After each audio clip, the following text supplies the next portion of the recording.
আইটেমেই নাই, তারা মানুষের কাতারেই নাই, তারা প্রজন্মের অংশই না, তারা আগেই বাদ, তারা সেজদাবিহীন। দিনকে দিন যাদের কেটে যায়, রাতকে রাত কেটে যায়, ওরা আনআম চতুষ্পদ জন্তু জানোয়ার ছাড়া আর কিচ্ছু হইতে পারে না। যারা বুঝছে জীবন মানে হইলো খানা, পেশাব পায়খানা আর ঘুম আর লজ্জাস্থানের চাহিদা পূরণ করা, শাহওয়াত পূরণ করা, এতটুকুই যাদের জীবন, তো তারা আর রাস্তার ওই জানোয়ারের সাথে তেমন কোনো পার্থক্য নাই। জানোয়ারও খায়, ঘুমায়, পেশাব পায়খানা করে, যৌন চাহিদা পূরণ করে।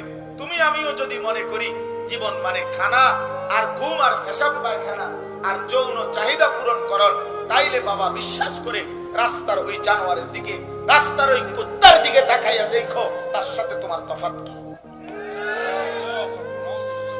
ফাত্তাবাআ হাওয়াহু ফামাসালুহু কামাসালিল কালব। কুরআনুল কারীমের আয়াত, সূরা আরাফের মধ্যে আছে। আল্লাহ বলে, মনের ইচ্ছা মতো যে চলে, নিজের মনের চাহিদার যে অনুসরণ করে, তার উদাহরণ, তার দৃষ্টান্ত, ফামাসালুহু কামাসালিল কালব, তার উদাহরণ কিসের মতো? কালব, হুজুর বলেন, তরজমা বলেন, কুত্তার মতো। আল্লাহ বলছে কামাসালিল কালব অর্থ কুত্তা, কুকুর। আল্লাহ বলছে তার উদাহরণ কিসের মতো? ইন তাহমিল আলাইহি ইয়ালহাস আও তাতরুকহু ইয়ালহাস। দৌড়ানি দিল হাফায়, দাঁড়াইয়া থাকলো হাফায়, কুত্তার স্বভাব। দৌড়ানি দিল জিহ্বা লম্বা করে, দাঁড় করায় রাখলো জিহ্বা লম্বা। পেলেও অতৃপ্ত, না পেলেও অতৃপ্ত। এই জন্য নাফরমান যুবক, বেহায়া যুবক যে আল্লাহকে সিজদা দেয় না, তার মূলত কোনো লজ্জা নাই, শরম নেই। যে 5 ওয়াক্ত নামাজ পড়ে না, সে মূলত বেহায়া। কারণ এই সমাজের মানুষ কেউ যদি কাউকে 1 সপ্তাহ 2 সপ্তাহ কতর নাস্তা পানি করে, খাওয়াইছে দাওয়াইছে 20 টাকা 50 টাকা, 15 দিন পরে যদি একটা কাজে ডাকে, ওই লোকটা যদি তার কথা অ্যাভয়েড করে, প্রত্যাখ্যান করে, তো মানুষ, সমাজের সবাই বলে তার মতো এত বড় নিমক খারাপ, তার মতো এত খারাপ মানুষ হয় না। এমন অজাত, তার মনে হয় যে 15টা দিনে বেড়ায়, কত দেখলাম নাস্তা খাওয়া, আর আজকে কুতুর ডাক দিছে, তে কুতুর কথাটা পাত্তাও দিল না। একটা বড় শক্ত নিমক খারাপ। আর এত বড় কায়নাত, এত বড় আসমান ও জমিন, হুয়াল্লাযী খালাকা লাকুম মা ফিল আরদি জামিআ। আল্লাহ বলে, বান্দা আমি জমিনের সব তোমার জন্য বানাইছি। আসমান আমি আমার জন্য সাজাই নাই, তোমার জন্য সাজাইছি। সূর্য ওঠে বান্দা তোমার জন্য, চন্দ্র ওঠে তোমার জন্য, রাত হয় তোমার ঘুমের জন্য, দিন হয় তোমার উপার্জনের জন্য। আমি রব্বুল আলামিন জাআলনা নাওমাকুম ওয়া জাআলনা নাওমাকুম সুবাতা। আমি ঘুম দিয়েছি তোমার ক্লান্তি দূর করার জন্য, রাত্রি দিয়েছি তোমাকে ঘুমের পরিবেশ করার জন্য, দিনের আলো দিয়েছি মাআশা, উপার্জনের জন্য।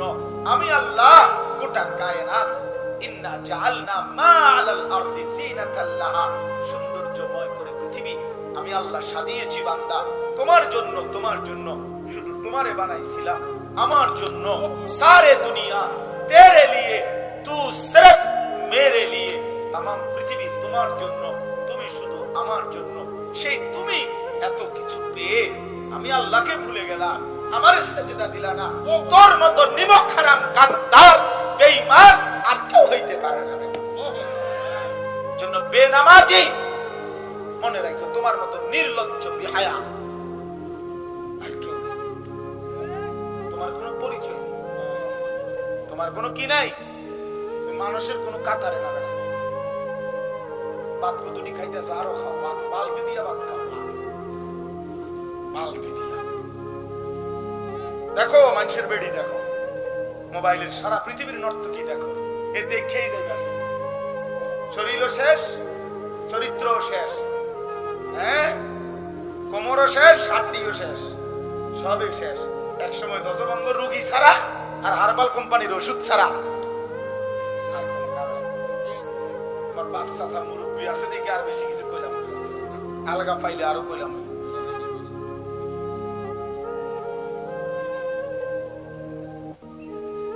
জীবনটা নষ্ট করা ছাড়া, এই নারী দেখে, ছবি দেখে মোবাইলের এই অস্থির দৃশ্য দেখে আখিরাত তো বরবাদ হলোই, দুনিয়াটাও নিজের শরীর স্বাস্থ্য জীবন যৌবন নষ্ট করা ছাড়া খোদার কসম আর কিছুই মিলে আর কিছুই মিলে না, হতাশাই মিলে, আফসোসই মিলে। তাইলে আসেন, আল্লাহ তাআলা বললেন ফাখালাফা মিন বাদিহিম খালফুন আদাউস সালাহ, যে নামাজ ত্যাগ করে পড়ে না তারে না, যে নামাজ নষ্ট করে তারে বলছি নিকৃষ্ট। এখন নামাজ নষ্ট করে কি? একদম ছোট্ট কথায় বলি, তিনটি কাজ যে করে সে নামাজকে নষ্ট করে পয়রাও। এক, যে নামাজ পড়ে ঠিক কিন্তু সর্বদাই নামাজের মধ্যে দেরি করে, নামাজকে তাখির করে, অর্থাৎ নামাজকে যথাসময়ে পড়ে না।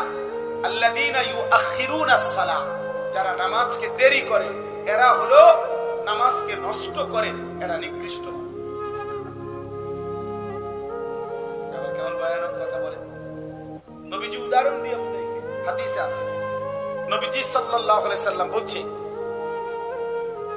তিলকা সালাতুল মুনাফিক। আমার কাছে আরবি কিতাব আছে, আবু দাউদের হাদিস। নবীজি সাল্লাল্লাহু আলাইহি সাল্লাম বলছেন ওই নামাজ মুনাফিকের নামাজ, ওই নামাজ মুনাফিকের নামাজ, ওই নামাজ মুনাফিকের নামাজ। তিনবার বলে আসরের নামাজের উদাহরণ দিছে নবীজি। ইয়ারকুবু হাত্তা তাগরুবাশ শামস, যে লোকটা অপেক্ষা করে আসরের নামাজ পড়ে না পড়ে না পড়ে না পড়ে না, এরই মধ্যে সূর্য ডুবার টাইম হয়ে গেছে। হাত্তা কানাত বাইনা কারনাই শাইতান, সূর্য ডুবার সময় সূর্য শয়তানের দুই সিংহের মাঝখানে থাকে। নবীজি বলছে কামা ফানাক্কারা আরবাআন, সে এই টাইমে আইয়া তাড়াহুড়া কইরা 4 রাকাত আসরের নামাজ যেন 4টা ঠোকরা মারছে এইভাবে আদায় করে। রাসূল বলছেন এটা মুনাফিকের নামাজ। টোটালি পড়ে না এটা না, বুঝেন না কথা। পরে কি দেখেন বেরাত লাগাই, কোনানে লাগাইয়া একবারে মাথাত লাগাইয়া আর কি, টাইমের একবারে শেষ মাথাত দিয়া। আমাদের দেশের মহিলাদের বদ অভ্যাস, 1টা বাজে জোহরের নামাজের আজান হইছে, এ বুড়ি যখন জোহরের নামাজ পড়তে যাওয়ার 4:30 আজান হইছে, এ ভাত রাঁধছে, করলা ভাজি করছে, ডাল রাঁধছে, সি ফুড গোসল করাইছে, গরুরে গোসল করাইছে, ছাগলের গোসল করাইছে, গোটা উডান ঝাড়ু দিছে, এরপরে দিয়া কাপড় চোপড় ধুইছে, এরপরে রৌদ্র দিছে, 14 গোষ্ঠীর গোটা ইউনিয়নের যত কাম সব শেষ কইরা এরপরে বাইজা গেছে 4টা, সোয়া 4টা। এই সময় উনার নামাজের কথা মনে পড়ছে। এরপরে 12 রাকাত 10 রাকাত নামাজ 4-5 মিনিটের মধ্যে জাপানি মেশিনে, বুঝেন নাই, উঠে আর নামে দমাধুম। এটা ফরেন আর কি, এটা ফরেন আর কি, তামাশা, তামাশা। সব সময় নামাজকে বিলম্ব করে। তাহলে যে সর্বদা নামাজকে বিলম্ব করে আল্লাহ তাআলা বলছে সে খালফুন, মন্দ লোক। 2 নাম্বার, আর বেশি ব্যাখ্যা বললাম না। 2 নাম্বার হলো নামাজের মধ্যে ফরজ ওয়াজিব, নামাজের আদাব শারায়েত, নামাজের যে ফরজ ওয়াজিব আছে এগুলো যে ঠিক মতো আদায় করে না, আল্লাহর কসম তাফসিরে লিখছে সে নামাজকে নষ্ট করে, ওই লোক মন্দ লোক। এখন বলে নামাজের মধ্যে রুকুর থেকে সোজা হয়ে দাঁড়ানো ওয়াজিব কিনা? তা আমাদের দেশের অসংখ্য লোক আছে যারা রুকুটা দিয়া মাথাটা একটু উড়াইয়া নিচের দিকে জায়গা। আপনার ব্যায়ামটা কি দেখা, সমস্যাটা কি? সমস্যা কি? রুকুর থেকে সোজা হয়ে দাঁড়ালেন না কেন? ওয়াজিব ছেড়ে দিছে। 2 সেজদার মাঝখানে বসা স্থির হয়ে ওয়াজিব। আমি শুধু একটা উদাহরণ বললাম, আরো তো বহু আছে। 2 সেজদার মাঝখানে বসা ওয়াজিব, বুঝছেন কিনা বলেন?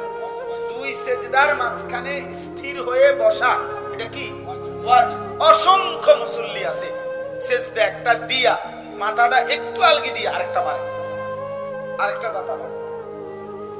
আপনি মাঝখানে বসলেন না, কি ছুটে গেল? ওয়াজিব।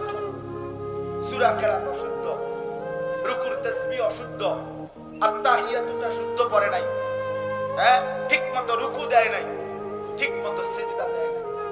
একজন মুসলমান রুকু শিখা দরকার। একজন আল্লাহওয়ালা মুত্তাকি নামাজি আলেমে দ্বীন থেকে রুকু শিখতে হয়। রুকু শেখার বিষয়, সেজদা শেখার বিষয়। এজন্য যে ব্যক্তি নামাজ পড়েও এই ফরজ ওয়াজিব নামাজের আরকান আহকাম এগুলো ঠিকমতো পালন করে না, সে মূলত নামাজ নষ্ট করে, সে মন্দ লোক, সে নিকৃষ্ট। এবার উদাহরণ শুনেন, তাফসীরে আছে হযরতে হুযায়ফা রাদিয়াল্লাহু তাআলা আনহু, নবীজির একজন বিখ্যাত সাহাবী। উনি একদিন উনার সামনে দেখছেন একজন লোক নামাজ আদায় করতেছে। তাফসীরে মাআরিফুল কোরআনে আমি নিজের চোখে পড়ছি। তো ওই লোক নামাজ শেষ করে সালাম ফিরাইছে, আর হুযায়ফা ওনারা ডাক দিছে, এদিকে আও। আয়েশা জিজ্ঞেস করছে যে তুমি যে এখন নামাজ পড়লা, ওই লোক ঠিকমতো রুকু সিজদা করে নাই, তো আজকে কতদিন যাবত তুমি এভাবে নামাজ পড়ো? ওই লোক বলছে সাহাবীর কাছে যে গত 40 বছর যাবত আমি এভাবেই নামাজ পড়ি। উনি বলছে আল্লাহর কসম, গত 40 বছর তুমি কোনো নামাজই পড়ো নাই, কোনো নামাজ আদায় করো নাই। কি খবর চাচারা? যারা নামাজ টোটাল পড়ে না তাদের বিষয়টা তো বললাম, কিন্তু আপনারা যারা পড়ার নামে তামাশা করেন, আপনাদের হালাত। 60 বছর বয়সেও আপনার কলজার মধ্যে 10টা সূরা ঠিক করার মতো মানসিকতা আসে নাই? আপনি আজও বুঝলেন না যে আত্তাহিয়াত ঠিক করা দরকার? আফসোস ছাড়া আর কি। আপনি আজও বুঝলেন না? আমার শায়েখ আল্লামা মুফতি মুশতাকুন নবী কাসিমি হুজুর আমারে 4-5 বছর আগে একদিন বলছে, মাওলানা কয়েকজন আলেমকে রেডি করেন, আমরা খুলনা যাব। আমি 33 জন আলেম রেডি করছিলাম। তো যাওয়ার আগের দিন বললাম, হুজুর খুলনা কোথায় যাব, কেন যাব? বলছে পাকিস্তান করাচির বিশ্ববিখ্যাত বুজুর্গ কুতুবে আলম আরিফ বিল্লাহ হযরত মাওলানা শাহ হাকিম মোহাম্মদ আখতার রাহমাতুল্লাহ আলাইহির একজন খলিফা, খুলনার হযরত মাওলানা মুফতি নুরুল আমিন সাহেব, অনেক বড় বুজুর্গ। বলছে উনার কাছে আমরা যাব। আমার শায়েখ আল্লামা মুফতি মুশতাকুন নবী সাহেব বলতেছে, মাওলানা আমরা ওনার কাছে যাব, 3 দিন থাকবো, শুধু সুন্নাত মোতাবেক ওযু নামাজ শিখার জন্য। এবং কসম আল্লাহ, ওই 3 দিন থাইকা আমরা হযরতের কাছে যখন ওযু নামাজ শিখছি, তো আমিও শায়েখ আমরা সব আলেম আমরা স্বীকৃতি দিছি দাঁড়াইয়া যে আমাদের নামাজের মধ্যে অসংখ্য সুন্নাতের খেলাফ ছিল। গত বছর খুলনার হযরত শায়েখ আমার বাসায় রাত্রে একদিন ছিলেন মেহমান হয়ে। সারাদিন প্রোগ্রাম শেষ করে আমার বাসায় ছিলেন। রাতের 1:30 বাজে আমি একাকি বাসায় বললাম, হযরত আমি রুকু সিজদা দেই একাকি, আপনি আমার এগুলা ঠিক করে দেন। অনেকক্ষণ হযরত দেখার পরে বলছে, মাওলানা রুকুতে শুধু ডান হাত, এটা একটু এদিকে বেশি চলে যায়, এটা আবার ঠিক করতে হবে। আবার দাঁড়ায়া হযরতের সামনে ঘুমের আগে এই রুকুর হাত ঠিক করে ধরাটা, এরপরে শুইতে গেছে। তাহলে আজও আমার শেখা বাকি আছে, আজও শেখা বাকি আছে। আপনাদের হালাত, আমরা কওমি মাদ্রাসার নুরানির বাচ্চারে যদি আমগো চাচা জেঠার সামনে খাড় করাই যে একটু ডরাইস না, শুধু জেন দিয়ে ভুল করে চাচারে ধরে লেবি, হ্যাঁ শুধু ধরে লেবি, জাতা দিয়ে লেবি, চাচারে দাদারে ধরে লেবি আঞ্জা দিয়া, কামটা করছেন কি করে? আত্মা ইয়ে তুই আমি দিব।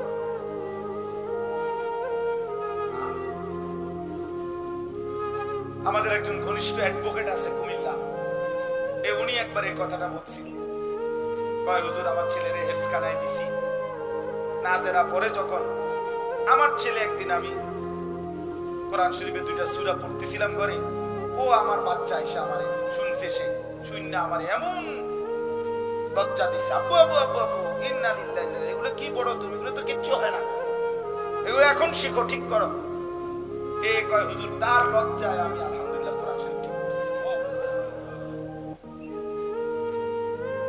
আমার বাপ রাগ হয়ে না, রাত হয়েছে, আমি ইচ্ছা করে দেরি করতে পারতেছি না, থেকে আবার সিলেট যাবো আজকে ইনশাআল্লাহ।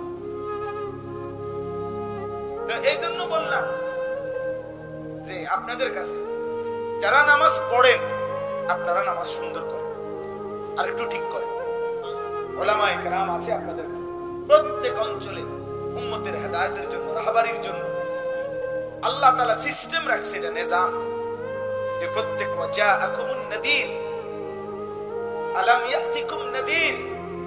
আল্লাহ তাআলা হয় প্রদর্শনকারী আলেম দ্বীন উলামা আপনাদের অঞ্চলে আছে। আপনাদের ওযু নামাজ, ছেলেরা তোমাদের অনেকের ফরজ গোসল, বীর্যপাত হলে গোসল ফরজ হয় বাবা, এই ফরজ গোসল ফরজ শরীয়তের মোতাবেক করতে হয়, আদায় করতে হয়। নাকের নরম জায়গায় পানি পৌঁছানো গোসল ফরজের সময়, এটা ফরজ। এখন নাকের নরম জায়গায়, এই মানুষের নাক বাঁকা হয় যে এর দূরে এটার একটা নরম জায়গা, এখান পর্যন্ত পানি পৌঁছাইতে হয়। তো ওযুর মধ্যে আমরা স্বাভাবিক নাকে যে পানি দেই এতটুকু যথেষ্ট না, কারণ ওযুর মধ্যে নাকে পানি দেওয়া সুন্নাত, ওটা একটু কম হইলেও সমস্যা নাই। কিন্তু ফরজ গোসলের মধ্যে নাকে নরম জায়গা পর্যন্ত পানি পৌঁছানো কি ফরজ। এটা যদি এক বিন্দু কম হয় তাইলে ফরজ আদায় হবে না। আর আদায় না হলে আপনারে যদি বঙ্গোপসাগরে নিয়ে সুবানি দেয় তারপরেও আপনি পবিত্র হবেন না। আর অপবিত্র ব্যক্তি যদি কাবা শরীফের ছাদে উঠেও নামাজ পড়ে তার নামাজ কবুল হবে না। না না দৈন্তান নাইকান না, কোন না দৈন্তান না, মর্দিনান না, নামাজ হবে না। কাবা শরীফ বাইরে এলে হইতো। অতএব নামাজ ঠিক করা, ওযু ঠিক করা, গোসল ঠিক করা এই মামুলি বিষয় না, এই বিষয় ছোট্ট না। এই পবিত্রতার মধ্যে আমার নামাজ, পবিত্রতার মধ্যে লা তুকবালু সালাতুন বিগাইরি তুহুরিন। এজন্য বললাম আল্লাহ বলছে ওই মানুষগুলো নিকৃষ্ট যারা তাদের নামাজ নষ্ট করে। তাহলে এটার দ্বিতীয় অর্থ হলো যারা নামাজের ফরজ ওয়াজিব, নামাজের আদাব আর কান নিয়মাবলী ঠিকমতো আদায় করে। 3 নাম্বার, নামাজ নষ্ট করে কারা? তাফসীরের মধ্যে লিখছে যারা জামাতের সাথে নামাজ আদায় করে না। যারা কিসের সাথে নামাজ আদায় করে না, তারা তাদের নামাজকে নষ্ট করে, তাদের নামাজকে নষ্ট করে। এজন্য দয়া করে প্রত্যেকেই উত্তম মানুষ হওয়ার জন্য 1 নম্বরে নামাজ বাধ্যতামূলক পড়া উচিত। 2 নম্বরে নামাজকে আরো সুন্দর জামাতের সাথে উপযুক্ত সময় হলেই যথাসময়ে আদায় করে ফেলা উচিত। আল্লাহ আমাদেরকে তৌফিক দান করেন।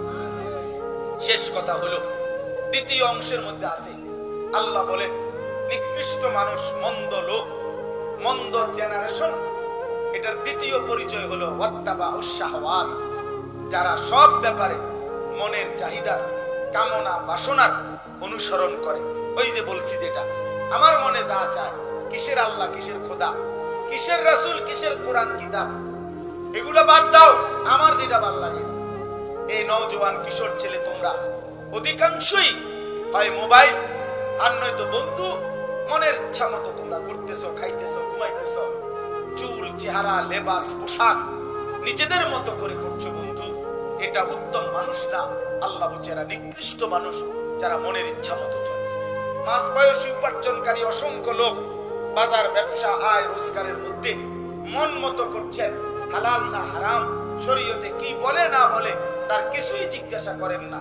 নিজের মতো করেই জমি কিনতেছেন, নিজের মতো করেই হয়তো জমি বেচতেছেন, ব্যবসা করতেছেন।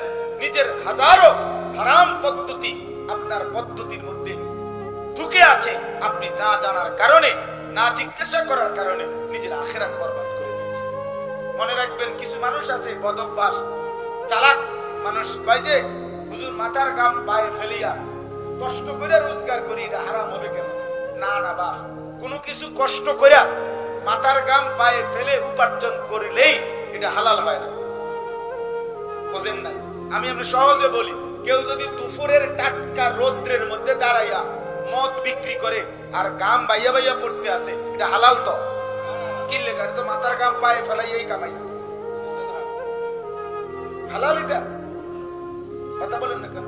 তাহলে কি মরা গোশত বেচতে হালাল না? তাহলে শুধু মাথার কাম করলে হইতো না, আইটেম হালাল হইতে হবে, নিয়ম হালাল হইতে হবে, পদ্ধতি হালাল হইতে হবে, সবকিছু কি হইতে হবে? শরীয়ত সম্মত হইতে হবে।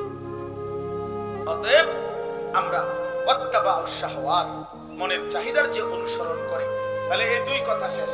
এক নাম্বার হলো যারা তাদের নামাজকে নষ্ট করে, মানে সর্বদা নামাজকে বিলম্ব করে, নামাজের ফরজ ওয়াজিব ঠিকমতো আদায় করে না এবং জামাতের সাথে নামাজ ত্যাগ করে।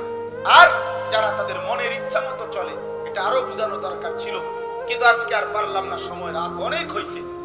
আল্লাহ এবার বলেন ফাসাউফা ইয়ালকাউনা গাইয়া।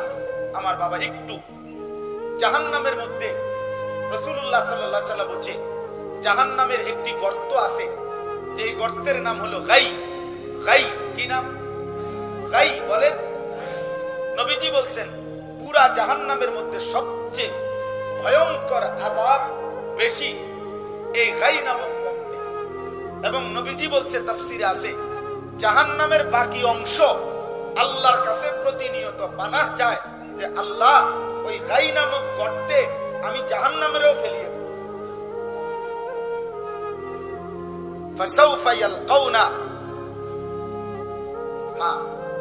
তো ফাসাউফা ইয়ালকাউনা গাইয়া, ওই ব্যক্তি আল্লাহ বলে এই যেই মানুষগুলো তাদের নামাজ নষ্ট করে, মনের ইচ্ছা মতো চলে, আমি তাদেরকে জাহান্নামের সেই নিকৃষ্ট গর্ত গাই, ফাসাউফা ইয়ালকাউনা গাইয়া, তাদেরকে গাই নামক সেই গর্তে ছুঁড়ে মারব। আল্লাহ আমাদেরকে মাফ করে দেন, আল্লাহ আমাকেই মাফ করে দেন। চলেন আমরা ইনশাআল্লাহ নাফরমানির জিন্দেগি থেকে, ভুলের জিন্দেগি থেকে ফিরে আসি।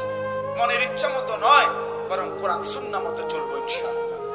নামাজকে যারা পড়ি না পড়বেন, আর যারা পড়েন তারা ঠিক করবেন, ঠিক করবেন ইনশাআল্লাহ। প্রত্যেক বাবার কাছে, বুড়া মানুষ আপনার কাছে শেষ বয়সটা আল্লাহ তাআলা সাদওয়ানের জন্য দিয়েছেন। আমাকে অনেক বুড়া মানুষে মনে করছে শেষ হায়াত সাদওয়ানে বন্ধ করে।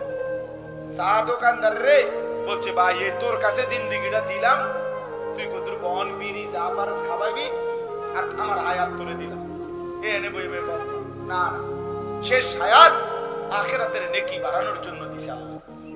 আল্লাহ আমাদেরকে কদর করার তৌফিক দান করেন।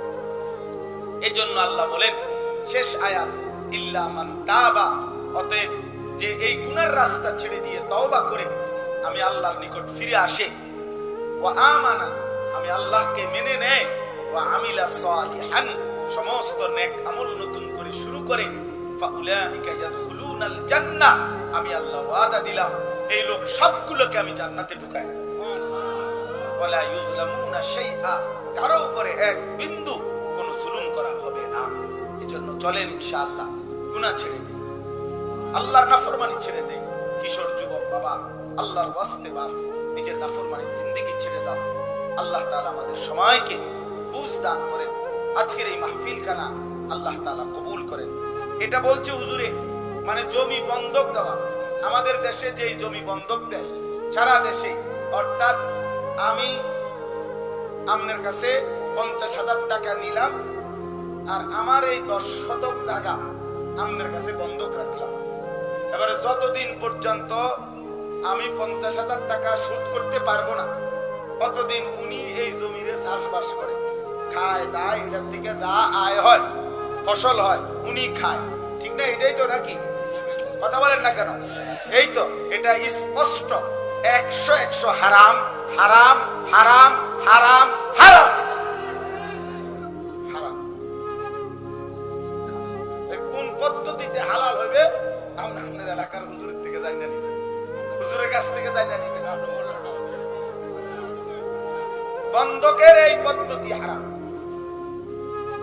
এটা মূলত আপনার কাছে আমি যে সম্পত্তিটা রাখছি, এটা আমানত।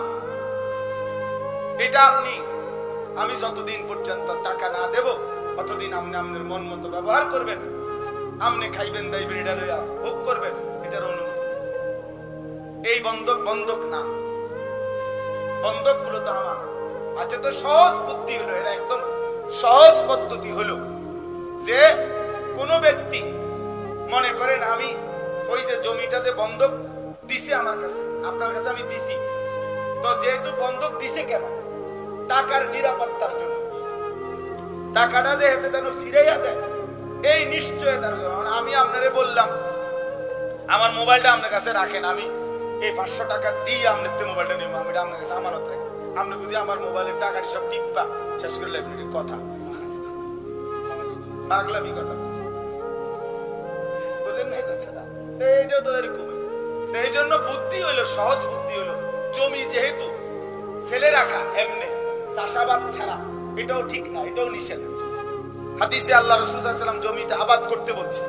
তো এই জন্য সহজ বুদ্ধি, ওই যিনি জমিটা বন্ধক রাখছে এই বেটার আমানত, উনি আলাদা কথা বলবে, তার সাথে আলাদা কথা বলে তার থেকে এই জমির ভাড়া বাবদ মানে ভাড়া নিবে, যে আমি 1 বছরের হোক, 3 বছরের জন্য হোক, 2 বছরের জন্য হোক, তোমার কাছ থেকে আমি জমি ইজারা নিলাম, অর্থাৎ এত টাকা ধার্য করে এই আলাদা চুক্তিতে তার সাথে জমির জন্য ভাড়া ইজারা, এটা যেটা আপনি আমারে যেদিন দিবেন দিবেন, কিন্তু আমি জমিটা কি করব? তো এই জমির জন্য আমি আপনারে বললাম যে আপনার এই জমি আমি 1 বছর চাষাবাদ করতে চাই। কথা বুঝছেন? এই কারণে এই চাষাবাদের জন্য যেহেতু আপনার আমি একটা উপকার করছি, তা আপনার তো বিবেকে, তো এই জন্য আমারে আপনি এত টাকা মূল্যে, যেমন 5,000 টাকা দামে, 10,000 হোক, 5,000 হোক, 3,000 হোক, 2,000 হোক, আমি এই 1 বছর চাষাবাদ করব, আপনি আমারে এই জমিটা ভাড়া দেন আমার কাছে। আমাদের দেশে এরকম, আমাদের দেশে তো আছে 1 বছরের লাগিত কয়, বাইরে কি কোন আপনারা মানে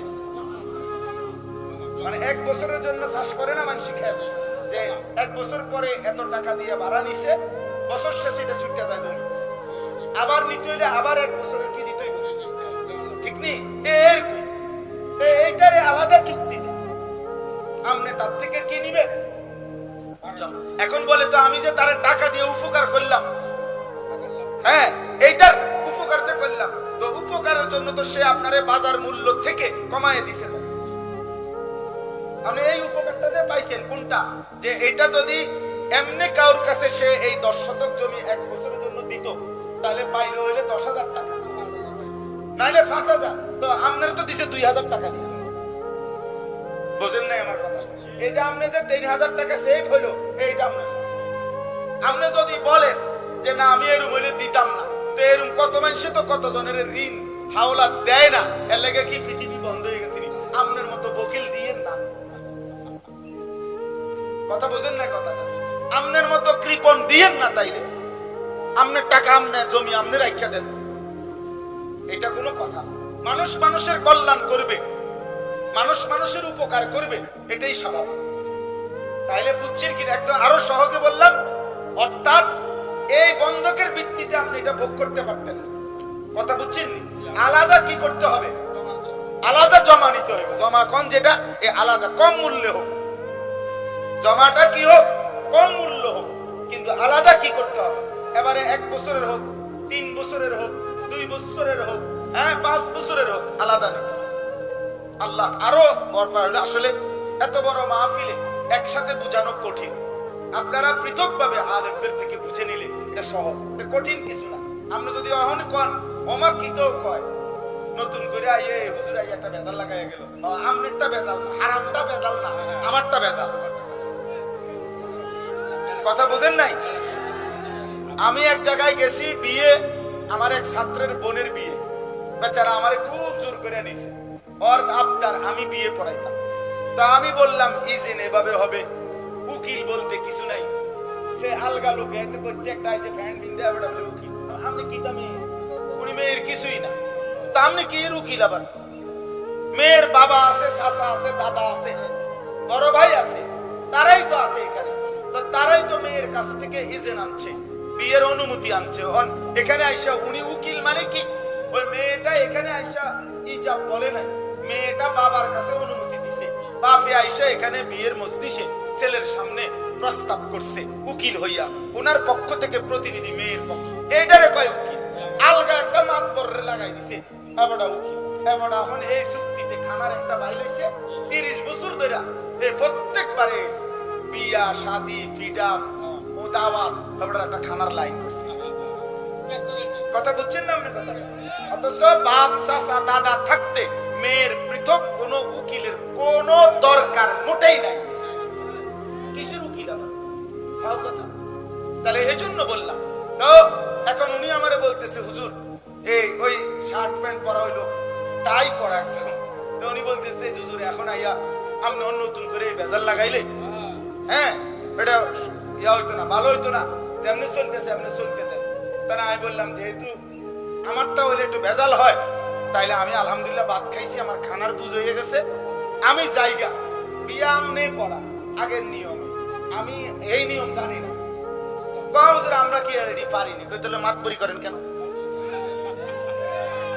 বুঝেন নাই আমার কথা এটা কোনো কথা তাইলে আমাদের সমাজের কিছু মানুষ আছে এরকম আরে ও নতুন করে এটা কইলে হইবনি হ্যাঁ নতুন করে বলে নাই এটাই পুরাতন কথা মাঝখানে আপনারা নতুনটা বানাইয়া দিছেন প্রত্যেক বিদআত নতুন প্রত্যেক কুসংস্কার নতুন প্রত্যেক সামাজিক কুপ্রথা এটা হলো নতুন গায়ে হলুদ এটা নতুন বিয়ার গেট এটা নতুন